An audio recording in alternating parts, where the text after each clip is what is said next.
Hello बच्चों, कैसे हो। आज हम जीव विज्ञान का दूसरा चैप्टर पुष्पीय पादपों में लैंगिक प्रजनन के बारे में चर्चा करेंगे। पुष्पीय पौधों का मतलब आवृतबीजी पौधे होते हैं, जिसे हम इंग्लिश में एंजियोस्पर्म कहते हैं। ये पौधे ऐसे होते हैं जिनमें फल बनते हैं और फल के अंदर बीज बनते हैं, इसीलिए इनको आवृतबीजी बोला जाता है। वह बीज मतलब फल के अंदर ढका हुआ होता है, जिम्नोस्पर्म की तरह खुला नहीं होता। इसमें फल के अंदर बीज बनते हैं। तो इन पौधों में पुष्प अर्थात फ्लावर, फूल उत्पन्न होते हैं और इसीलिए इनको हम पुष्पीय पौधे बोलते हैं, क्योंकि इनका प्रमुख प्रजनन अंग पुष्प ही है। तो आज इन्हीं के बारे में हम आपसे चर्चा करेंगे। पुष्पीय पौधे में हम चर्चा करेंगे विशेष रूप से पुष्प अंगों की संरचना, उनमें नर जनन अंग कौन से हैं, मादा जनन अंग कौन से हैं, परागकण की संरचना। आज विशेष रूप से इसी की चर्चा करेंगे। ठीक है बच्चों, तो सबसे पहले तो हम आवृतबीजी पौधों का एक संक्षिप्त जीवन इतिहास समझ लेते हैं कि आवृतबीजी पौधों का संक्षिप्त जीवन इतिहास क्या है। बच्चों, आवृतबीजी पौधों का जो संक्षिप्त जीवन इतिहास है कि इनका अधिकांश भाग जो अत्यंत विकसित होता है वो बीजाणु उद्भिद स्पोरोफाइट होता है। यह द्विगुणित होता है और इनमें कम विकसित युग्मकोद्भिद, जिसे हम गैमेटोफाइट बोलते हैं, वह अवस्था होती है जो कि यह अगुणित होता है, यानी कि गुणसूत्र हैप्लॉइड अवस्था में होते हैं। इसी तरह से इनके जीवन में स्पोरोफाइट और गैमेटोफाइट बारी बारी से आते रहते हैं, यानी कि द्विगुणित, अगुणित, जिसे हम पीढ़ी एकांतरण कहते हैं। ठीक है, ये तो इनका संक्षिप्त जीवन परिचय हो गया। अब बच्चों आते हैं हम विशेष रूप से पुष्प की संरचना। पुष्प की संरचना, पुष्प के पहले बारे में समझ लेते हैं कि ये देखिए, ये पुष्प की संरचना हम आपको बताते हैं। पुष्प की संरचना में कौन कौन से प्रमुख भाग हैं। इसमें मुख्य रूप से देखिए, जो बाह्य स्तर, सबसे बाहरी प्रथम स्तर यानी प्रथम चक्र बाह्य दलपुंज होता है। दूसरा चक्र दलपुंज, जिसे करोला बोलते हैं। तीसरा चक्र पुमंग एंड्रोसियम, जो जनन अंग होता है, नर जनन अंग। और चौथा चक्र जायांग काइनेसियम होता है, जो मादा जनन अंग होता है। इसी को हम डिटेल में समझते हैं। देखिए बच्चों, ये सबसे बाहरी बाह्य दलपुंज, ये बाह्य दलपुंज है का एक भाग है जिसे बाह्य दल बोलते हैं, इंग्लिश में सेपल, और पूरे घेरे को कैलिक्स बोलते हैं। बाह्य दलपुंज कैलिक्स, और एक पंखुड़ी को बाह्य दल या सेपल बोला जाता है। ठीक, अब इसका दूसरा चक्र जो है, ये पंखुड़ी, दूसरा चक्र पंखुड़ी। यह पंखुड़ी जो रंगीन होता है, कई रंग में, पीला होता है, लाल होता है, गुलाबी होते हैं, कई रंगों के होते हैं, जैसा कि आप लोग पुष्प देखते हैं। ये रंगीन के साथ साथ इनका प्रमुख कार्य है कीट पतंगों को आकर्षित करना, जीवों को अपनी तरफ आकर्षित करना, ताकि इनमें परागण की क्रिया होती रहे। इसकी एक पंखुड़ी को दल बोला जाता है, इंग्लिश में करोला, इंग्लिश में पेटल। एक पंखुड़ी दल और इंग्लिश में पेटल। पूरे घेरे को, पूरे एक समूह को, पेटल के पूरे समूह को करोला कहा जाता है। ठीक है, ये दो चक्र हो गए। प्रथम चक्र कैलिक्स, जिसका एक पंखुड़ी सेपल बाह्यदल हिंदी में, और दूसरा चक्र जो होता है वो करोला होता है, जिसकी एक पंखुड़ी पेटल के रूप में जानी जाती है। ये तो सहायक अंग हैं, किसी पौधे के सहायक अंग हैं, देख रहे हैं, सहायक अंग हैं। इसका प्रमुख जो जनन अंग है होता है नर जनन अंग, वो कहा जाता है एंड्रोशियम, हिंदी में पुमंग। ठीक, नर जनन अंग एंड्रोशियम और हिंदी में पुमंग। दूसरा मादा जनन अंग जायांग और इंग्लिश में गायनेशियम कहा जाता है। अब ये देख लीजिए ये कौन कौन से हैं।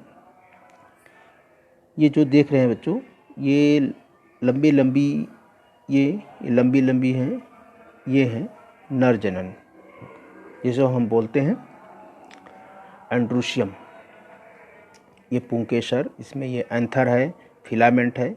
ये लंबे जो तंतु है ये फिलामेंट, जिसे तंतु बोलते हैं। और ऊपर जो रचना ये बनी हुई है, ये रचना जो बनी हुई है, इसे हम बोलते हैं एंथर या परागकोश। ठीक है, इसी में परागकण बनते हैं और भरे रहते हैं। तो यह नर जनन भाग है पौधों का। आप समझ गए होंगे कि ये पूरा एंथर जिसमें परागकण भरे रहते हैं, और ये लंबी सी फिलामेंट, ठीक, ये परागकण और फिलामेंट, ये पूरा का पूरा ये पुंकेसर होता है, जिसे सूक्ष्म बीजाणुपर्ण या इंग्लिश में स्टेमन बोला जाता है या माइक्रोस्पोरोफिल। ये आवृतबीजी पौधों का नर जननांग होता है। इसी में परागकण अथवा सूक्ष्म बीजाणु, यानी इंग्लिश में कहें तो पॉलन ग्रेन या माइक्रोस्पोर उत्पन्न होते हैं।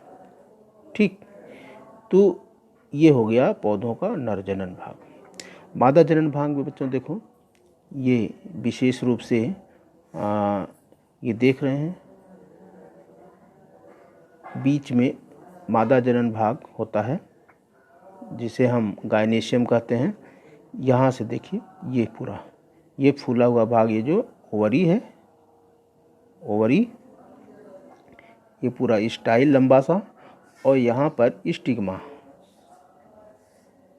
ठीक, ये स्टिग्मा जहाँ पर परागकण आते हैं परागण क्रिया के बाद, और इस स्टाइल के थ्रू, इनके पॉलन ट्यूब के थ्रू आगे बढ़ते हैं और ओवरी तक पहुँच करके निषेचन का काम करते हैं। तो ये पूरा है मादा जनन अंग, पौधे का मादा जनन अंग। एक चीज़ और बच्चों, इस फिगर में थोड़ा सा आपको बता दें हम, इस फिगर में थोड़ी सी गलती दी हुई है। और जो ये पंखुड़ी देख रहे हैं, ये पंखुड़ी ये एंथर को बता दिया है, ये एंथर को, ये एंथर नहीं है, पंखुड़ी तो ये है। ये लाइन आप काट दीजिए, ठीक है, ऐसे, ये ऐसे, ये लाइन कट हो गई। पंखुड़ी ये होती है, पीली रंग की पंखुड़ी ये है, जिसे हम पेटल बोलते हैं।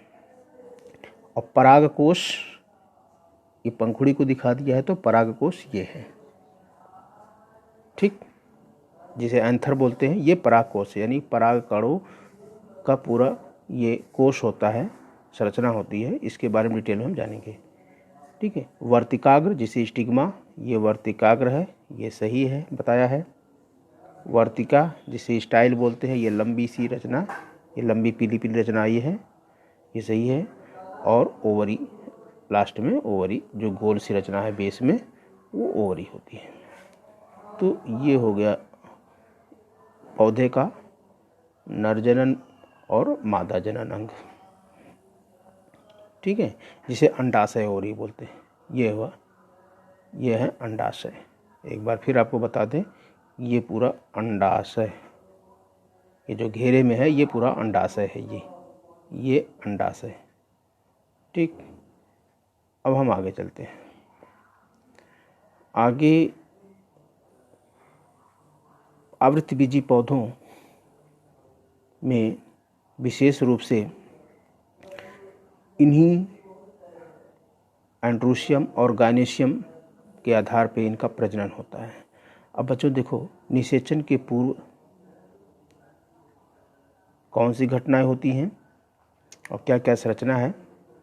सबसे पहले तो जान लीजिए कि जो पुष्प का निर्माण होता है किसी पौधे पर, वह एक हार्मोनल संरचनात्मक परिवर्तन है, यानी हार्मोनल प्रभाव के कारण पुष्प का निर्माण होता है।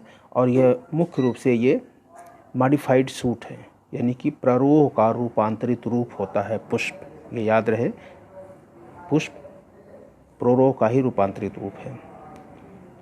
ठीक है, अब आगे चलते हैं। आप लोगों को ये विशेष रूप से बारी बारी बताते हैं नर जनन अंग। यह देख लीजिए, ये पुंकेसर जिसे लघु बीजाणुधानी तथा इसके अंदर परागकण होते हैं। ठीक है, ये आप लोगों को हमने एक बार बताया था, फिर बताते रहे हैं कि यहाँ पे ये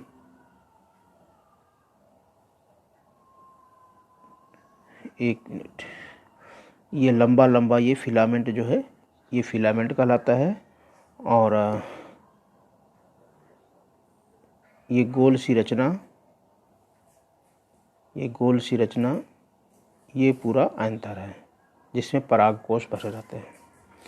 इसको जब हम ट्रांसफर सेक्शन से देखते हैं, ट्रांसफर सेक्शन का मतलब सीधे ऐसे काट दें, ये ट्रांसफर सेक्शन की रचना ये दिख रही ऐसे सीधे काटा हुआ।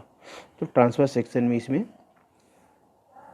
डाइथिका होता है। डाइथिका में भी इसमें 2 चैम्बर होते हैं, एक थिका में 2 चैम्बर होते हैं, इसलिए 4 चैम्बर इसमें होते हैं और चारों चैम्बर में परागकण भरे रहते हैं। इसी के अंदर परागकणों का निर्माण होता है। अर्धसूत्री विभाजन के बाद परागकणों का निर्माण होता है। ठीक है, अब इसको आगे देखते हैं।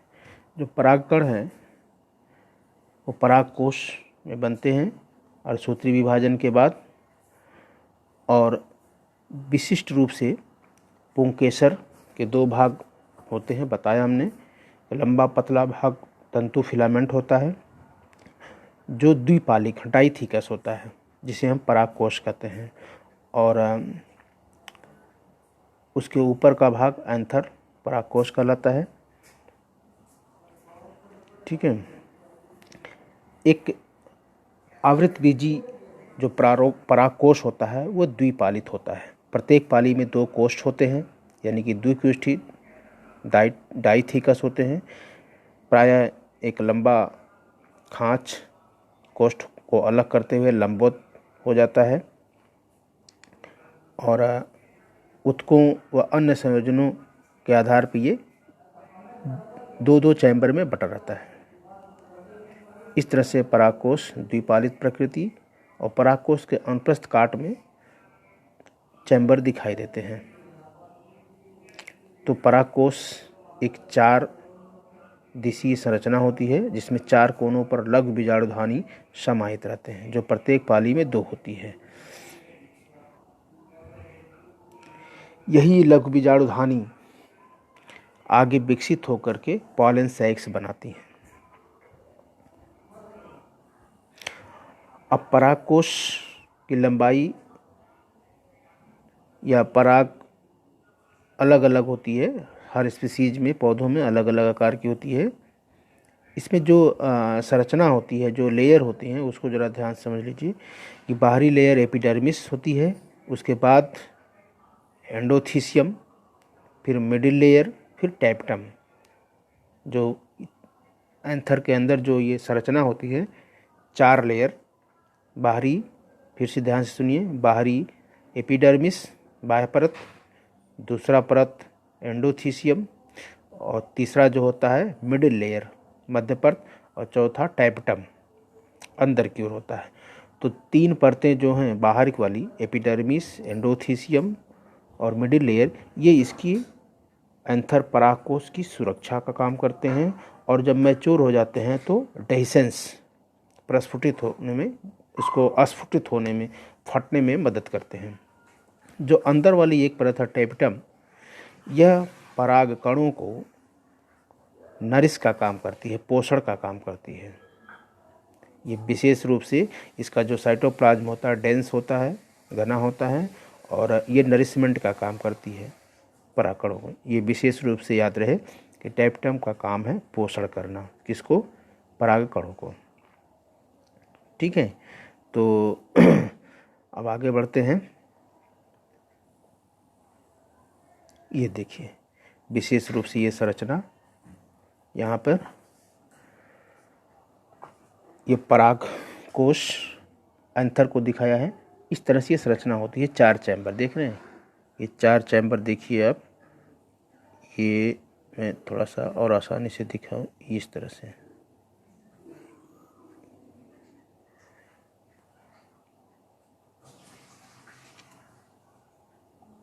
ये जो ये 4 चैम्बर हमने बताया था, बाहरी परत यहाँ पर देख रहे हैं 4 लेयर बनी हुई है। बाहरी परत एपिडर्मिस, फिर उसके बाद एंडोथीसियम, मध्य परत मिडिल लेयर, और फिर अंदर वाली ये लघु बीजाणु। ये ये बड़ा देखिए, ये लघु बीजाणु मातृकोश का पॉलन मदर सेल जिसे बोलते हैं। और ये टैप्टम, ये टैप्टम लेयर सबसे अंदर वाली लाल लाल टाटो से दिख रही टैप्टम अंदर वाली, ये होती है जो परागकणों को पोषण का काम करती है। तो ये 3 परत बाहर वाली सुरक्षा कवच होती है परागकणों के अंदर। अंदर वाली जो टैप्टम होती है इसे हमने बताया ही है। यहाँ पर डिटेल में देखिए, ये 4 ये डाइथिकस, एक थीका ये बीच में ये चैम्बर जो संयोजन को द्वारा अलग चैम्बर में बटा रहता है, ये फट जाता है। ये डेहिसेंस हो रहा है, परागकण डेहिसेंस यानी कि फट रहे हैं, और इसमें से ये छोटे छोटे परागकण बाहर निकल रहे हैं। और ये पूरे परागकण बाहर देखिए निकल रहे हैं आराम से। ठीक है, तो इस तरह से परागकणों का बाहर निकलना, हवा के माध्यम से पानी एब्जॉर्ब करते हैं और फट जाते हैं। तो ये परागकण जब निकलते हैं तो किस अवस्था में निकलते हैं इसको समझने की ज़रूरत है। जो परागकण होते हैं जब निकलते हैं तो उनका जो निर्माण होता है, सबसे पहले उसको समझिए कि निर्माण के समय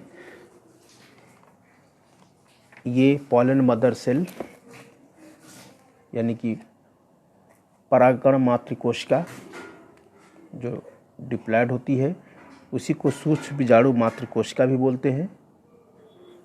इनके इसी में अर्धसूत्री विभाजन होता है, और अर्धसूत्री विभाजन के बाद ये अगुणित हो जाते हैं, हैप्लॉयड हो जाते हैं। और इन परागकणों को फिर हम हैप्लॉयड के रूप में, मेल गैमिट के रूप में जानते हैं। परागकणों को माइक्रोमियोस्पोर्स भी कहा जाता है।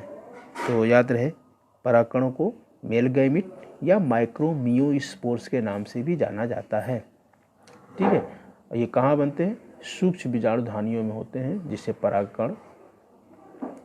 जिसके अंदर परागकण सूक्ष्म बीजाणु भरे रहते हैं। तो ये चीज़ें हो गई। और इनमें परागकण या लघु सूक्ष्म बीजाणु जनन की परिभाषा कभी कभी पूछ ली जाती है, तो नोट कर लीजिए कि सूक्ष्म बीजाणु जनन या परागकण का उत्पन्न होना, या इसी को पुंम बीजाणु जनन भी बोलते हैं। क्या कहते हैं? परागकोश में परागकणों के परिवर्धन को सूक्ष्म बीजाणु जनन कहते हैं। एक बार फिर से, परागकोश में परागकणों के परिवर्धन को सूक्ष्म बीजाणु जनन या पुंम बीजाणु जनन कहते हैं। इंग्लिश में माइक्रोस्पोरोजेनेसिस। ठीक है, तो ये जनन हो गया, लघु बीजाणु जनन भी कहा जाता है इसको। जो लघु बीजाणु होते हैं, जब इनका जनन होता है अर्धसूत्री विभाजन के बाद, तो ये टेट्राड कंडीशन में होते हैं, चतुष्टक कंडीशन में होते हैं। लघु बीजाणु हमेशा चतुष्टक कंडीशन में होते हैं, यानी कि एक ही साथ 4 परागकोण बंधे रहते हैं, एक लेयर में, आउटर भित्ति में बंधे रहते हैं। एक पराग मातृकोशिका से अर्धसूत्री विभाजन द्वारा लघु बीजाणु के निर्माण की प्रक्रिया को लघु बीजाणु धानी कहते हैं। ठीक है। जैसे लघु बीजाणु की रचना के समय 4 कोशिकाओं के समूह में व्यवस्थित रहते हैं, जिन्हें हम लघु बीजाणु चतुष्टय या चतुष्क कहते हैं। परागकोश परिपक्व और स्फुरित होता है, तब लघु बीजाणु एक दूसरे से अलग हो जाते हैं। ये देख रहे हैं, ये परागकण अलग अलग संरचना के गोल होते हैं, स्फेरिकल होते हैं, लेकिन कुछ में गोल, कुछ लंबे। ये देख रहे हैं विशेष रूप से ये परागकण देख रहे हैं। ये कई स्पीसीज पौधों के कई छोटे छोटे, ये 25 से 50 माइक्रोमीटर तक होते हैं, इनका साइज होता है। तो ये परागकण एक दूसरे से जब चतुष्ट अलग हो जाते हैं और परागकणों के रूप में विकसित हो जाते हैं, तो प्रत्येक लघु बीजाणु धानी के अंदर कई हजार लघु बीजाणु और परागकण निर्मित होते हैं। परागकण जो परागकोश के अस्फुटन के साथ मुक्त होते हैं।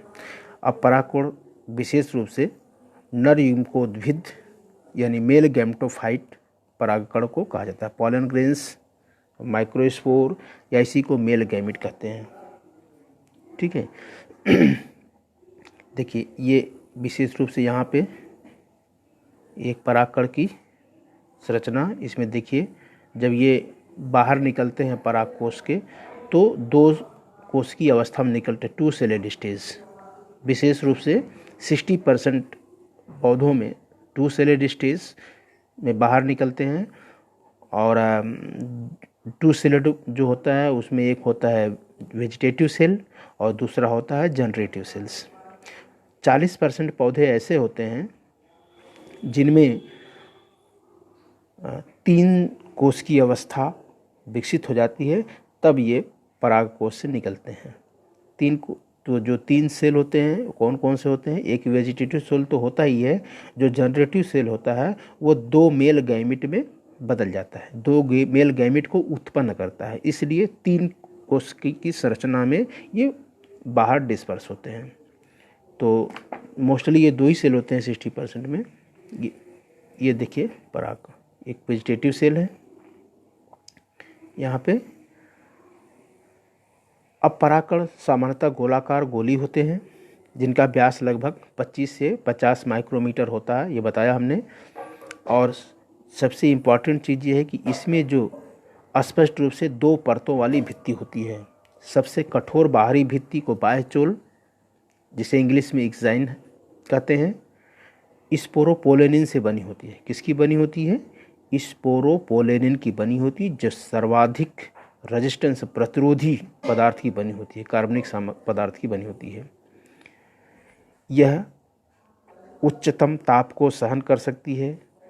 हाईली एसिडिक पदार्थ या क्षारीय पदार्थ, सुदृढ़ अम्ल और क्षारों को भी ये झेल सकती है, उनके सामने भी टिक सकती है, यानी उससे भी ये नष्ट नहीं होता है। स्पोरोपोलेनिन ऐसा पदार्थ है जो अधिकतम ताप को भी सहन कर सकता है और हाईली एसिडिक और हाईली क्षारीय पदार्थ को भी सहन कर सकती है, इसलिए ये परागकण को सुरक्षित रखती है।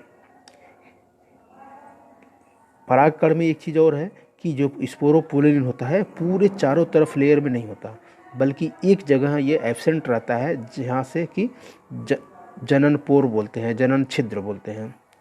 उस पोर से ही ट्यूब सेल्स बाहर निकलता है और फिर परागकण आगे चल करके मादा ओवरी तक पहुँच करके निषेचन काम करता है। तो बाहरी जो भित्ति होती है वो बाह्यचोल एक्साइन होती है, वो बहुत ही कठोर होती है, स्पोरोपोलेनिन की बनी होती है। उसमें एक जगह जनन छिद्र होता है जहाँ पर स्पोरोपोलेनिन नहीं होता, उसी से ये जर्मिनेट होते हैं vegetative cell. Tube nucleus, tube नलिका बाहर आगे विकसित होती चली जाती है, जहाँ पर स्पोरोपोलेनिन अनुपस्थित होते हैं। परागकण जीवाश्मों की तरह बहुत अच्छी तरीके से संरक्षित रहते हैं। बाह्यचोल में कई डिज़ाइन होते हैं स्तंभों की तरह, जैसे देखिए ये बाह्यचोल है, कितना कटीला ये बाह्यचोल देख रहे हैं। ये जो बाह्यचोल होता है काफ़ी डिज़ाइनों से ये देखिए यहाँ पे कितने उबड़ खाबड़ होते हैं। ये बायोचोल ही एक्साइन है। ये देखिए कटीले यहाँ पे, ये काफ़ी कठोर, मजबूत, उच्च ताप को सहन करने वाले होते हैं। तो इस तरह से इनकी सुरक्षा होती है स्पोरोपोलन के माध्यम से। और अंदर का जो अस्तर होता है उसे हम इंटाइन बोलते हैं। एक्साइन बाहरी और इंटाइन बाहरी। आंतरिक भित्ति अंतःचोल या इंटाइन कहा जाता है। यह पतली और परत होती है, सतत परत होती है, मतलब निरंतर लगातार चारों तरफ होती है, जो सेलुलोज और पेक्टिन की बनी होती है। ठीक, बाहरी परत जो एक्साइन है बायोचोल, वो स्पोरोपोलिन की बनी होती है। आंतरिक परत पतली होती है, सेलुलोज और पेक्टिन की बनी होती है। परागकण का जीव द्रव्य साइटोप्लाज्म एक प्लाज्मा भित्ति से घिरा रहता है। जब परागकण परिपक्व होता है तब उसमें दो कोशिकाएं, कायिक कोशिका जिसे वेजिटेटिव सेल बोलते हैं तथा जनन कोशिका जिसे जनरेटिव सेल बोलते हैं, इसमें रहती हैं। कायिक कोशिका थोड़ी बड़ी होती है और इस कायिक कोशिका यानी वेजिटेटिव सेल में प्रचुर मात्रा में खाद्य भंडार और बहुत एक बड़ा अनियमित केंद्रक होता है।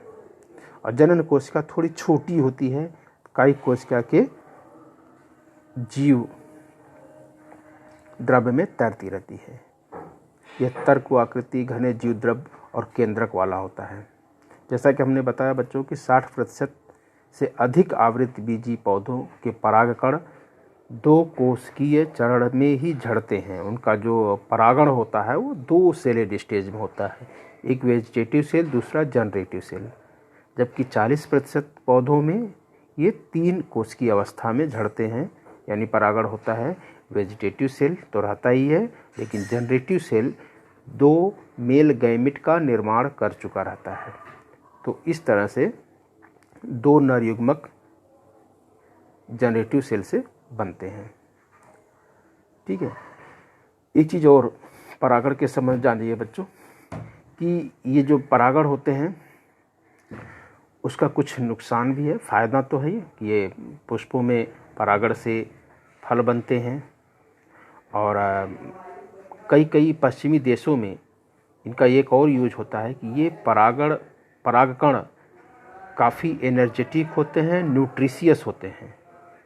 तो इनके परागण के यानी पॉलन ग्रेन्स के सिरप और टैबलेट भी बनते हैं, जो कि एथलेटिक खिलाड़ियों, रेस हॉर्स में इसका यूज होता है। काफ़ी एनर्जेटिक होते हैं, पोषण वाले होते हैं। तो वहाँ पर इनका मेडिसिन सिरप में ताकत देने के लिए यूज किया जाता है, क्योंकि काफ़ी ये इनके अंदर भोज्य पदार्थ का भंडार होता है। ये तो इनका एडवांटेज है। डिसएडवांटेज क्या है? कुछ प्रजातियों के परागकण विशेष रूप से कैरेट ग्रास, जिसे पार्थेनियम बोला जाता है, कैरेट ग्रास गाजर के घास की तरह होता है, उसे पार्थेनियम बोलते हैं। उनका जो परागकण होता है उनसे दमा, श्वसनी शोथ, दमा मतलब अस्थमा, और श्वसनी शोथ यानी कि ब्रोंकाइटिस नामक बीमारी भी हो जाती है। एलर्जी से डस्ट एलर्जी होती है। तो ये इतने 25 से 50 माइक्रोमीटर के होते हैं, तो ये कुछ लोगों में एलर्जी बढ़ाने का काम करते हैं, जिससे अस्थमा और ब्रोंकाइटिस रोग के शिकार हो जाते हैं। ये इनके कुछ डिसएडवांटेज है। और परागकोण जैसे बताया कि हमने, परागकण पोषणों से भरपूर होते हैं। और फिर से बता दे रहे हैं कि पश्चिमी देशों में ये एक आहार मतलब सप्लीमेंट्री के रूप में इसका यूज होता है, टैबलेट्स के रूप में, सिरप के रूप में, और ताकि ये एथलेटिक खिलाड़ियों को तत्काल एनर्जी प्रोवाइड करा सकें। ठीक है, ये देख रहे हैं पॉलन ग्रेन। एक चीज़ और, परागकण जब एक बार झड़ते हैं तो इनकी एक जीवन क्षमता होती है, यानी परागकोश से जब निकलते हैं तो इनका एक जीवन क्षमता होता है कि कुछ मिनट से लेकर कुछ घंटों या महीनों तक ये जिंदा रहते हैं। तो ये स्पीसीज के ऊपर डिपेंड करता है कि किस पौधे में कितना देर तक ये जीवित रहते हैं। तो ये इनका जीवन तापमान पर डिपेंड करता है, ह्यूमिडिटी नंबर आर्द्रता पर डिपेंड करता है कि कौन सा परागकण किस पौधे का कितना देर तक जिंदा रहेगा, जीवित रहेगा। तो कुछ जैसे पौधे हैं जैसे कि गेहूं वगैरह में ये 30 मिनट तक, अनाज जैसे धान गेहूं में ये 30 मिनट तक ये जीवित रहते हैं, इसके बाद इनका जीवन समाप्त हो जाता है। तो 30 मिनट के अंदर ये फर्टिलाइजेशन प्रक्रिया अपना ट्यूब सेल्स आगे बढ़ते हुए स्टाइल के थ्रू ओवरी तक पहुंचता है और फर्टिलाइजेशन कर देता है। बाकी कुछ ऐसे पौधे हैं जैसे लेग्यूमिनेसी दलहनी फसलें, सोलोनेसी जिसमें आलू बैगन वगैरह आ जाता है, इन सब पौधों में ये परागकण महीनों तक जीवित रह सकते हैं। ठीक है, और इन परागकणों को सुरक्षित रखने के लिए कृत्रिम गर्भाधान के लिए ताकि क्रॉप प्रोडक्शन होता है, ठीक है, क्रॉप ब्रीडिंग के लिए परागकणों को -196 डिग्री सेल्सियस में सुरक्षित रखा जाता है। पॉलन ग्रेन बैंक में -196 डिग्री सेल्सियस में कई वर्षों तक इनको भंडार करके सुरक्षित रखा जाता है ताकि क्रॉप ब्रीडिंग में अच्छी उन्नत किस्म की फसलें पैदा किया जा सके। अब बच्चों थोड़ी सी चीज़ हम और बता दें कि ये तो हो गया नर जनन अंग एंड्रोशियम, जिसे हम उमंग बोलते हैं हिंदी में। तो थोड़ा सा इनका निर्माण देख लेते हैं फिगर के माध्यम से। आपको ये बताया था epidermis, endothecium, middle layer, tapetum. यहाँ पे देखिए, मैं आपको डिटेल में दोबारा बता दूं कि ये बाहरी लेयर एपिडर्मिस, ये लेयर एंडोथीसियम, मिडिल लेयर ये है पूरी, ये मिडिल लेयर, और टैप्टम। ये टैप्टम देख रहे हैं, ये टैप्टम का मुख्य रूप से काम है पॉलन ग्रेन का पोषण करना। माइक्रोस्पोर मदर सेल है, इसी माइक्रोस्पोर मदर सेल में मेयोसिस डिवीजन, यानी जिसे मर्मसूत्र विभाजन कहते हैं, से 4 परागकणों का निर्माण होता है। ये कैसे होता है हम आपको बता रहे हैं। ये आगे देखिए, ये डेhiscence हो रहा है, इसको बताया था हमने आपको, दोबारा हम रिवीजन करा रहे हैं। प्राथमिक सूक्ष्म बीजाणु में कैसे ये छोटे छोटे सूक्ष्म बीजाणुओं का निर्माण होता है। ये देखिए, इस फिगर को आप लोग जरा ध्यान से देखिएगा। माइक्रोस्पोर मदर सेल से किस प्रकार, ये माइक्रोस्पोर मदर सेल है। देखिए, द्विलिंगी जो पौधे हैं, यानी डाइकॉट में ये होता है, ठीक है, और मोनोकॉट में, डाइकॉट में साइमल्टेनियस, मोनोकॉट में सक्सेसिव टाइप, ठीक है। तो मोनोकॉट में सक्सेसिव टाइप पहले समझ लीजिए,